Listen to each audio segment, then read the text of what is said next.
नमस्कार विद्यार्थियों,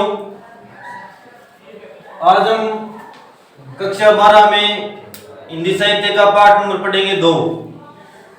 कल हमने पाठ नंबर 1 पढ़ा था। पाठ नंबर 1 के कवि कौन थे भाई? जयशंकर प्रसाद। आज पाठ नंबर 2 है। पाठ के कवि हैं सूर्यकांत त्रिपाठी निराला। इनके बारे में पहले भी आपने पढ़ा हो। निराला है, इनका जन्म यहाँ इस किताब में 1898 में दिया हुआ है, लेकिन इनका जन्म 1889 में हुआ था। शायद गलत लिखा हुआ है, लेकिन जो किताब में लिखा हुआ मैंने आपको लिखा दिया, ठीक है? किताब में वही मान्य होगा। 1898 में इनका जन्म हुआ बंगाल में मेदिनीपुर जिले के महिसादल गांव में। जब इनका जन्म हुआ, इनका परिवार बिल्कुल गरीब था। इनके माता पिता गरीब थे, इसलिए ये विधिवत रूप से निराला को शिक्षा नहीं दे पाए। इन्होंने स्कूली शिक्षा है ये कक्षा 9 तक ही प्राप्त की थी। 9वीं तक विद्यालय गए और 9वीं तक की शिक्षा वो भी उर्दू भाषा में प्राप्त की थी। फिर इनका विवाह हो गया मनोहरी देवी के साथ। मनोहरी देवी ने इनको हिंदी भाषा सिखाई और उन्हीं के कारण, इनकी पत्नी के कारण, इनकी साहित्य और संगीत के प्रति रुचि पैदा हुई। बाद में ये साहित्य में आए और 1961 के अंदर इनकी मृत्यु हुई। इनकी मृत्यु के 2 या 2.5 साल बाद इनकी माता की मृत्यु हुई।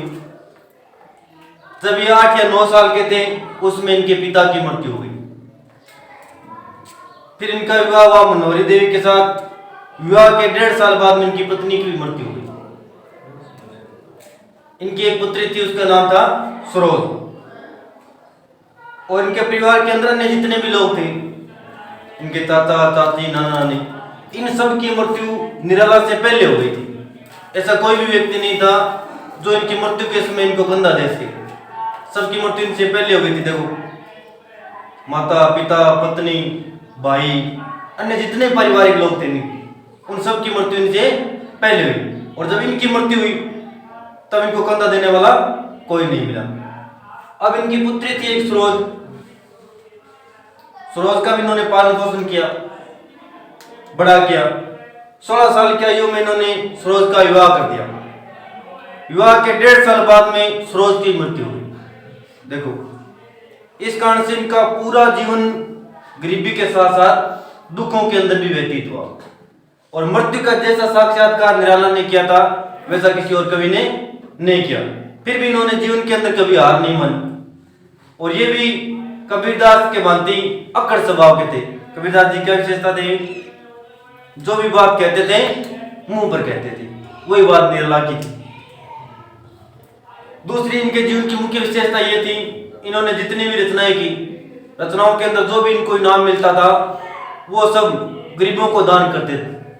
खुद गरीब थे और फिर दूसरों क्या करते थे? दान कर देते थे। भिक्षुक की तरह इन्होंने जीवन यापन किया।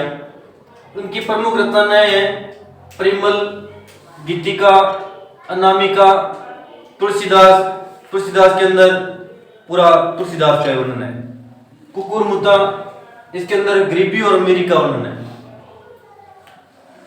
अणिमा, नए पत्ते, बेला, अर्चना, आराधना, गीत गुंज, राम की शक्ति पूजा, ये महत्वपूर्ण इनकी रचनाएं हैं। इनका संपूर्ण जो साहित्य है ये निराला रचनावली के 8 खंडों में प्रकाशित है। ये 8 खंड, कितने खंड हैं इनके? 8 खंडों में पूरा साहित्य लिखा हुआ है। और निराला को अपनी पत्नी का नाम क्या था? मनोहरी देवी। उसी के कारण इनको साहित्य और संगीत के अंदर क्या हुई थी? रुचि पैदा हुई थी। और हिंदी भाषा ये भी निराला ने किससे सीखी थी? मनोहरी देवी से, अपनी पत्नी से सीखी थी। और विधिवत शिक्षा वो कक्षा 9 तक की मिली थी। और मृत्यु का जैसा साक्षात्कार निराला ने किया, ये आपको मैंने पहले बता दिया। क्योंकि जब इनकी मृत्यु हुई थी उसमें इनके परिवार के अन्य जितने भी लोग थे, यहाँ तक इनकी पुत्री थी, उसकी भी क्या हुई थी? मृत्यु हुई थी। इनको कंधा देने वाला कोई नहीं था। और मानदेवी वर्मा है, ये निराला को अपना धर्म भाई मानती थी। 11वीं पाठ था शायद, 11वीं नहीं 12वीं में होगा। धर्म भाई मानती थी मानदेवी वर्मा। यहाँ पर 2 कविताएं हैं इनकी इस पाठ के अंदर। एक कविता तो है गीत गाने दो। इसमें निराला ने ऐसे समय की ओर इशारा किया है जिसमें जीवन जीना आसान नहीं है, और वर्तमान के समय के अंदर कोई भी व्यक्ति होता है जीवन जीना बड़ा ही क्या है, मुश्किल है, और ये हर परिस्थिति में ही रहा है, चाहे प्राचीन समय चाहे वर्तमान का युग। दूसरी जो कविता है इनकी, उसका नाम है स्रोत समृद्धि, और स्रोत समृद्धि कविता है ये आज तक की सबसे दुखांत कविता मानी जाती है। साहित्य का भी ये प्रश्न है, सबसे दुखांत कविता कौन सी है? स्रोत समृद्धि। जैसा वर्णन स्रोत समृद्धि में हुआ है वैसे दुख का वर्णन किसी और कविता में नहीं हुआ, क्योंकि ये स्रोत है, ये निराला के अंतिम जीवन की आशा थी, उनकी पुत्री, और इसकी भी क्या हो गई, मृत्यु हो गई। बाकी जो बेटी की मृत्यु होने के बाद में क्या दुख होता है पिता को, उसका वर्णन किया। अब पूरे जीवन का सांस है वो निराला का इस लाइन में। दुख ही जीवन की कथा रही, क्या कहूं आज जो नहीं कही, क्योंकि पूरा जीवन निराला किसमें व्यतीत हुआ, दुखों में, और इस दुख को उन्होंने कभी किसी को बताया नहीं। और जीवन के अंतिम दिनों में संतों की जो पोशाक होती है वैसे कपड़े पहनते थे, और एक तरह से संतों की तरह जीवन यापन किया। अब चलो निकलता जीवन परिचय में जन्म मृत्यु और ये 3-4 रचनाएं, ये याद कर लेना, ठीक है। अब देखो पाठ में पहली जो कविता है, गीत गाने दो मुझे। गीत गाने दो मुझे कविता में ऐसे समय की इशारे किए हैं कि जब व्यक्ति निराश हताश हो जाता है तब वो किसको याद करता है? ईश्वर को याद करता है। तो निराशा की जो स्थिति है उसके अंदर व्यक्ति गीत गाकर गमों को भुलाने की कोशिश करता है नहीं? और गीत भी 2 प्रकार का है, शिक्षा है, एक तो दुखांत गीत है दुखांत सैड सॉन्ग के, और एक है सुखांत है नहीं, और दुखी आदमी वो भी टाइम में सैड सॉन्ग सुना, वो खुश हो भी टाइम में पोपर की तरह सुना नहीं। तो ये दुखांत है एक तरह से। देखो, गीत गाने दो मुझे तो वेदना को रोकने को, वेदना मानी दुख। कवि कहता है कि मुझे अपने दुख को रोने के लिए गीत गाने दो। चोट खाकर राह चलते होश के भी होश छूटे। चोट खाकर रास्ता चलते व्यक्ति के होश के भी होश छूट गई, यानी चोटें ऐसी होती है जो होश को भी बुला देती है। आज जो पाते थे ठग ठाकुरों ने रात लुटे, पाते मन में सहारा। व्यक्ति के जीवन में हाथ उसके महत्वपूर्ण सहारा होते हैं, उसको भी ठग और ठाकुरों ने रात में क्या है, लूट ली। अर्थात उन्होंने भी आसाफ देने से इनकार कर दिया। किसने? हाथों ने। और व्यक्ति मेहनत किससे करता है? हाथों से। कंठ रुकता जा रहा है, आ रहा है काल देखो। काल मानी मृत्यु। कंठ है वो रुकता जा रहा है क्योंकि मृत्यु नजदीक आ रही है। यहां तक एक दास है, कर लो सब याद, बिल्कुल ही आसान है, कड़ी बोली हिंदी भाषा है। अगला देखो, भर गया है जहर से संसार जैसे हार खाकर। कोई कहता है कि यह सारा संसार जैसे जहर से भर चुका हो, जो दिया हुआ विवेक है। तो ये सारा संसार जैसे जहर से भर चुका हो। देखते हैं लोगों को सही परिचय न पाकर, लोग एक दूसरे की ओर सही परिचय न पाकर देखते रहते। और लोगों की भी एक मुख्य विशेषता देखो, जो व्यक्ति गरीब हो गया या समाज में जिसकी बदनामी होगी कोई नहीं है, उसके रिश्तेदार भी होते हैं, वो भी उसे अपना रिश्तेदार नहीं मानते, है नहीं? जो व्यक्ति प्रसिद्ध हो जाओ, वो अपने बहुत दूर रिश्तेदार हो तो यहाँ पाँव झाड़ता निकाला कहीं यहाँ करके रिश्तेदार है नहीं? तो लोगों को परिचय नहीं मिलने के कारण एक दूसरे की ओर देखते हैं। बुझ गई है लोकप्रियता की, जल उठो फिर सींचने को। प्रीता माने पृथ्वी। तो इस पृथ्वी की लो है वो बुझ चुकी है, इसलिए उसे सींचने के लिए फिर से क्या है, जल उठो। ये थी एक छोटी सी कविता। अगली दूसरी बड़ी सुंदर कविता है स्रोत समृद्धि। ये विश्व की सबसे दुखांत कविता मानी जाती है। और दुख देखो किस तरह से प्रकट हुआ इसमें। इसमें सरोज के पालन पोषण से लेकर उसके विवाह तक और विवाह से उसकी मृत्यु तक निराला ने पूरा वर्णन किया। क्योंकि सरोज का पालन पोषण भी किसने किया था? निराला ने। और उसका विवाह भी किसने किया? निराला ने। और जब उसकी मृत्यु हुई उसमें अंतिम संस्कार भी निराला ने किया। तो निराला ने अपने जीवन के अंदर जितने ज्यादा लोगों का अंतिम संस्कार किया था वैसा किसी अन्य व्यक्ति ने नहीं किया। उसी का वर्णन है यहाँ पर देखो। देखा विवाह अमूल नवल, आमूल बने मूल रूप से, नवल माने नया। मैंने देखा वह विवाह मूल रूप से नया था। और व्यक्ति के लिए जीवन में विवाह नए होता है, एक ही बार में नहीं। तो मैंने देखा वह विवाह मूल रूप से नया था। तुझ पर सूख पड़ा कलश का जल, देखती मुझे तू हंसी मन। तुझ पर शुभ कलश का जल पड़ रहा था और तू मुझे मंद हंसी हंसते हुए देख रही थी। कौन किसको देख रही थी? सरोज है निराला को देख रही थी। तो तुम मुझे मंद हंसी हंसते हुए देख रही थी। ओटो में बिजली हंसी सपन, उर में भर झूली छवि सुंदर। सपन मानी वह कंपन, उर मानी वह हृदय। तो तुम्हारे ओटो में बिजली के समान कंपन थी और तुम्हारे हृदय में सुंदर छवि झूल रही थी। प्रिय की असबद श्रृंगार मुखर, तू खुली है कुछ सुहासन। श्रृंगार माने सुंदरता, मुख माने मुंह की। तो प्रिय के श्रृंगार की और मुख की जो सुंदरता है वो दिखाई दे रही थी और तू ऊपर की ओर सांस उठा रही थी। अब व्यक्ति ज्यादा खुश हुए भी टाइम के अंदर भी सांस तेज चले और दुखी हुए भी टाइम के अंदर भी तेज चले। नत नैनों से आलोक उतर, कांपा अधरों पर थर थर। नत मनी झुके हुए, नैन मनी आंखें, अधर मनी होठ। अधरों को क्या हो जाएगा? होठों। तो तुम्हारी आंखों से प्रकाश उतर रहा था, आंखें झुकी हुई थी और तुम्हारे होठ थर थर कांप रहे थे। अब जब भी कोई व्यक्ति का विवाह हो, चाहे लड़का हो चाहे लड़की हो, उसमें उसकी नजरें झुकी हुई होती है या ऊपर उठी हुई झुकी हुई थी। सारा कर मुझे बोल रही है 1 करोड़ दे, कौन देखा नहीं? तो वही बात यहाँ पर है, तुम्हारी आंखें झुकी हुई थी, उससे प्रकाश उतर रहा था और तुम्हारे होठ थर थर कांप रहे थे।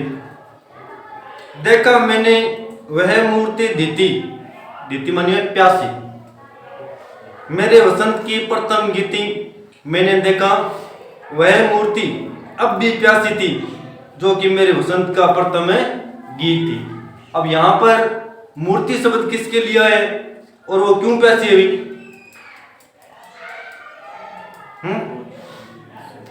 मूर्ति शब्द आया सरोज के लिए और वो प्यासी इसलिए थी क्योंकि उसकी मां नहीं थी। अब लड़की के लिए मां का होना बहुत जरूरी है। जब उसका विवाह होगा या अन्य कोई भी कार्य हो लड़की के लिए तो उसे हमेशा कौन याद आती है? मां याद आती है पिता?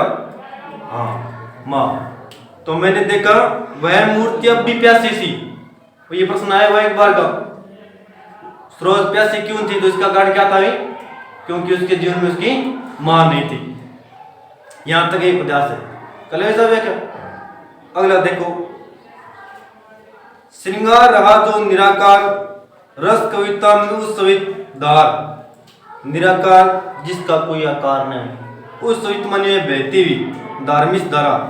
तुम्हारा श्रृंगार निराकार था जो कविता में बहती हुई एक रस धारा के समान था। विवाह चाहे किसी का हो, विवाह के समय व्यक्ति सुंदर लगता है या क्रूप लगता है? सुंदर लगता है। तो तुम्हारा श्रृंगार निराकार था जैसे कविता में कोई रस की धारा बह रही हो। गाया स्वर्गीय प्रियासन, बढ़ता प्राणों में राग रंग, रागमन गीत। मैंने अपनी स्वर्गीय पत्नी के साथ जो राग रंग गाया था वह प्राणों में संगीत भर रहा था। अब यहाँ पर ये जो पंक्तियां हैं वो कवि को अपनी पत्नी की याद दिला रहे हैं, क्योंकि निराला का भी कभी इस तरह से विवाह हुआ था। और ये याद उसलिए कवि को इसलिए आई क्योंकि सरोज की जो तस्वीर थी या सरोज थी उसकी शक्ल किससे मिल रही थी? उसकी मां से मिल रही थी। तो निराला को भी किसकी याद आ गई? अपनी पत्नी की याद आ गई। और क्यों याद आई? क्योंकि विवाह के समय सरोज भी उसकी पत्नी के समान सुंदर लग रही थी। तो प्राणों में वह राग रंग भरा था जो प्रिय संगीत गाए थे। रति रूप प्राप्त कर रहा वही आकाश बदल कर बना मई। रति किसकी पत्नी थी भी? रति कामदेव की पत्नी थी। और जब देवयुग था उस समय की सबसे सुंदर स्त्री थी रति। यह वर्तमान में विश्व सुंदरी बनी, उसी तरह से रति उस समय विश्व सुंदरी थी, ये कह सकते हैं। और मही मानी धरती, तो वही कौन है? तो पहले ये सूर्य रहा या वर्तमान में पुणे बोलती है पता करो। प्रश्न काल में तुमने पूछूंगा वर्तमान में विश्व सुंदरी कौन है? भारत से तो है नहीं, ठीक है, भारत से नहीं। नाम याद रहो तुमने भी जोरा हो तो मैं सुनता, कोई बात नहीं। तो रति किसकी पत्नी थी? कामदेव की। तो रति का रूप प्राप्त कर वही ऐसा लग रहा था जैसे आकाश बदल कर क्या बन गया हो? धरती बन गया हो गया ब्याह आत्मीय सवजन कोई थे नहीं, न आमंत्रण था भेजा गया। ब्याह विवाह, इस प्रकार से विवाह भी हो गया।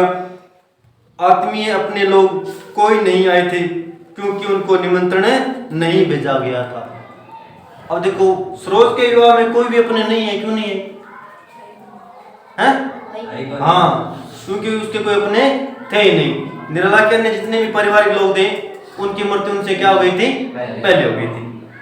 तो इस तरह से विवाह हो गया, अपना कोई भी नहीं आया क्योंकि किसी को निमंत्रण नहीं भेजा गया। विवाह राग बर्रा न घर निशी दिवस जाग। निशी मनी रात, दिवस मनी दिन में। तो विवाह के समय रात और दिन गाए जाने वाले गीत भी नहीं गाए गए थे, क्योंकि गीतों गाने वाला कोई नहीं था। प्रिय मौन एक संगीत भरा नव जीवन के शोर पर उतरा। प्रिया के साथ जो एक संगीत भरा हुआ था वही अब नए जीवन के अंदर उतर गया। तो इस तरह से सरोज का विवाह भी हो गया। ये 2 नंबर पद्यांश है, ठीक है। अगला देखो 3 नंबर। माँ की कुल शिक्षा मैंने दी, पुष्प से तेरी स्वयं रची। पुष्प मानी फूलों का सेज मानी वह बिछोना। तो कवि कहता है कि माँ के वंश की शिक्षा भी तुझे मैंने ही दी थी और तुम्हारे लिए फूलों का बिछोना भी स्वयं ही रचा था। माँ की शिक्षा निराला ने क्यों दी? हाँ, उसकी माँ नहीं थी। तो तुम्हारी माँ के वंश की शिक्षा ही मैंने दी थी, तुम्हारे लिए फूलों का बिछोना भी स्वयं मैंने ही रचा था। सोचा मैंने मन में वह शकुंतला पर पाठ अन्य वह अन्य कला। तो मैंने सोचा तुम भी उस शकुंतला के समान हो, लेकिन यह पाठ है दूसरा है।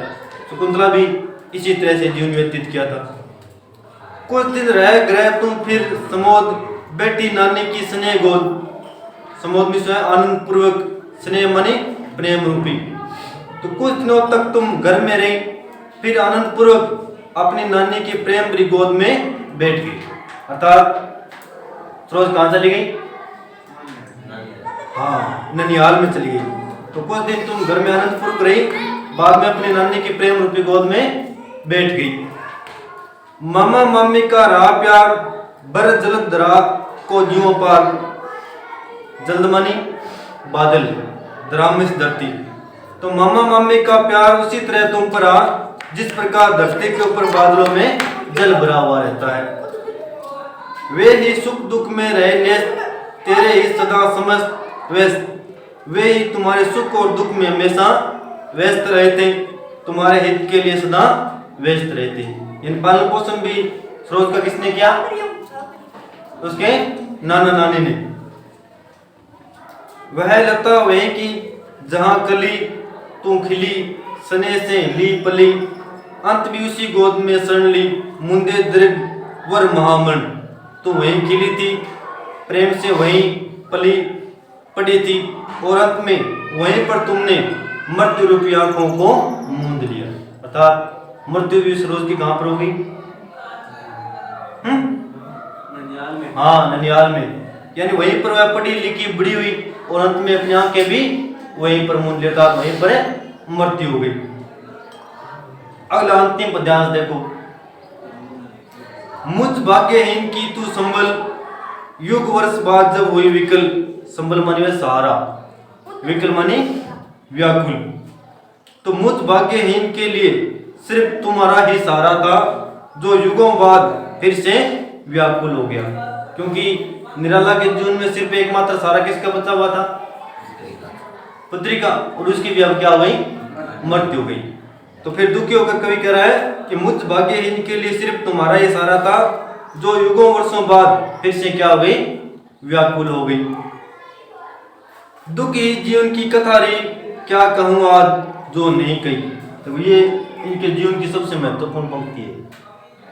कवि कहता है कि मेरे पूरे जीवन की कहानी क्या रही?